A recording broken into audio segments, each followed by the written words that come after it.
原來有好多人唔知咧，夜晚飽飯之後食好甜嘅生果或者食飯後甜品咧係唔健康㗎喎。過量嘅果糖咧會增加你患脂肪肝嘅風險。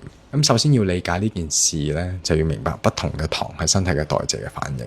葡萄糖我哋一般嚟講係我哋嘅主食啦，粥粉麵飯啊，澱粉質例如番薯、淮山呢啲咧，經消化系統吸收咗之後咧，佢就會變成葡萄糖。咁我哋全身上下唔同嘅組織、大腦、我哋肌肉、肝臟都可以使用到佢。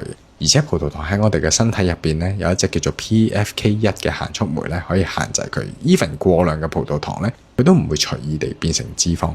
但我哋頭先提及嘅果糖咧，就唔受 PFK1 限速酶嘅監控。尤其是你晚飯之後咧，能量過剩，你食大量嘅好甜嘅生果咧，佢去咗個肝度之後咧，唔受監控嘅情況下咧，佢直接喺肝度咧就會變成脂肪。咁呢啲果糖變成嘅脂肪咧，佢傾向咧留喺你個內臟嗰度，就會形成脂肪肝。總括嚟講，你食澱粉食得多，你食飯食得多，肥咧肥手手腳腳。但係如果你食甜嘢食得多，你食生果食得多，肥咧就肥咗喺內臟嗰度，就叫中央肥胖。所以咧 even 有啲瘦人咧都會有脂肪肝。